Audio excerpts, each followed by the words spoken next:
Hello guys, സുഹൃത്തുക്കളെ, കഴിഞ്ഞ ദിവസം ഞാൻ സന്ദർശിച്ചൊരു ഷോപ്പിംഗ് മാളിൽ എനിക്കുണ്ടായൊരു അനുഭവവുമായി ബന്ധപ്പെട്ടിട്ടുള്ള കാര്യം നിങ്ങളുമായി ഷെയർ ചെയ്യാനാണ് ഞാൻ ഈ വീഡിയോയുമായിട്ട് ഇന്ന് നിങ്ങളുടെ മുൻപിൽ എത്തിയിട്ടുള്ളത്. തൃശ്ശൂരിലെ പ്രമുഖമായിട്ടുള്ള ഒരു വ്യാപാര സ്ഥാപനത്തിലെ ഒരു ഷോപ്പിംഗ് മാളിൽ കഴിഞ്ഞ ദിവസം ഞാൻ പോയി ഒരു 2643 രൂപയുടെ വസ്തുക്കൾ വാങ്ങിച്ചിട്ടുണ്ടായിരുന്നു. ആ സാധനങ്ങൾ വാങ്ങിക്കുന്ന സന്ദർഭത്തിൽ എനിക്ക് ഉണ്ടായിട്ടുള്ള ഒരു ചൂഷണ അനുഭവമാണ് ഞാൻ നിങ്ങളുടെ മുൻപിൽ അവതരിപ്പിക്കുന്നത്. തൃശ്ശൂരിലെ നമുക്ക് പലപ്പോഴും നമ്മളെ ഷോപ്പിംഗ് മാളുകളിലേക്ക് പോകുന്നത് കുടുംബസമേതം പോകും. നമ്മളുടെ ഒരു എൻജോയ്മെൻറ്റിൻ്റെ ഭാഗമായിട്ടും കൂടിയിട്ടാണ് നമ്മൾ പോകുന്നത്. നമ്മൾ വളരെ കഷ്ടപ്പെട്ടുണ്ടാക്കുന്ന പൈസ അവിടെ കൊണ്ടുപോയിട്ട് നമ്മളറിയാതെ നഷ്ടപ്പെടുത്തേണ്ട ഒരു സാഹചര്യം ഉണ്ടാകരുത്. അത് നിങ്ങളുടെ ശ്രദ്ധയിൽപ്പെടുത്തുന്നതിന് വേണ്ടിയിട്ടാണ് ഞാൻ ഇപ്പോൾ വീഡിയോയുമായിട്ട് വന്നിരിക്കുന്നത്.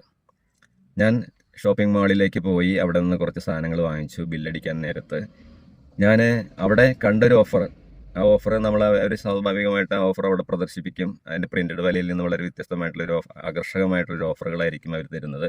നമ്മൾ ആ ഓഫറിൽപ്പെട്ട് നമ്മൾ ആ സാധനം എടുത്തു കഴിഞ്ഞിട്ട് ബില്ലടിക്കുന്ന നേരത്ത് നോക്കുമ്പോൾ ആ ഓഫർ പ്രൈസ് ആയിരിക്കില്ല അവർ അടിച്ചിരിക്കുക. അതായത് അവർ പ്രിൻ്റ് അടിക്കുന്ന സമയത്ത് അവർ പ്രദർശിപ്പിച്ച ഓഫർ പ്രൈസിൽ നിന്ന് വ്യത്യസ്തമായിട്ട് അതിൽ കൂടിയൊരു തുകയായിരിക്കും ആ ബില്ലിൽ അവർ അന്നേരം അടിച്ചിരിക്കുക.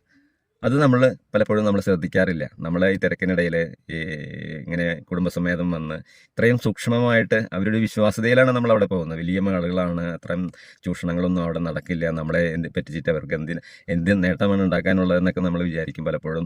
അതുമാത്രമല്ല, നമുക്ക് വളരെ തിരക്കിനിടയിലായിരിക്കും നമ്മൾ ഇത്തരം സാഹചര്യങ്ങളിൽ ഇടപെടുക. അപ്പോൾ നമ്മൾ ഓരോ ബില്ലിലെ തുകയും നമ്മൾ കൃത്യമായിട്ട് അവരടിക്കുന്ന നേരത്ത് ശ്രദ്ധിക്കാതെ പോയാൽ ഉണ്ടാകുന്ന ഒരു അനുഭവമാണ്. നമ്മൾ ശ്രദ്ധിക്കണമെന്നാണ് ഞാൻ പറഞ്ഞു വരുന്നത്. അപ്പോൾ ഓഫർ പ്രൈസിൽ നിന്ന് വ്യത്യസ്തമായിട്ടുള്ളൊരു 200 രൂപയോളം കൂട്ടിയിട്ടിട്ടുള്ളൊരു തുക, വളരെ 1000 രൂപയുടെ താഴെയുള്ള ഒരു സാധനത്തിന് ഒരു 100 രൂപയുടെ വ്യത്യാസം, ഓഫർ പ്രൈസിൽ നിന്ന് 100 രൂപയുടെ വ്യത്യാസം ദിനം പ്രതി എത്രയോ ആളുകൾ അവിടെ വന്ന് പോകുന്നതാണ്.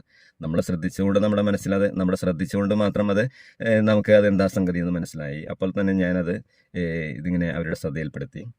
തുടർന്ന് വീണ്ടും മറ്റൊരു സാധനം എടുത്തപ്പോഴും അതേ ഒരു സാഹചര്യം.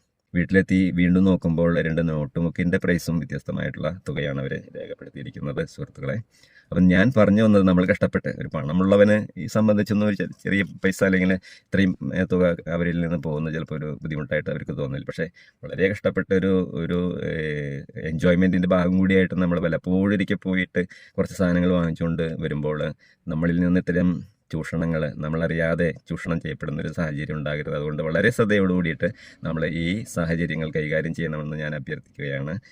നമ്മൾ വളരെ ശ്രദ്ധയോടുകൂടി തന്നെ അവർ ഇടുന്ന പ്രൈസ് ലിസ്റ്റ് വീക്ഷിച്ച് ശരിയായിട്ടുള്ള തുക തന്നെയാണോ അവർ ഈടാക്കിയിരിക്കുന്നതെന്ന് നമ്മൾ മനസ്സിലാക്കണം.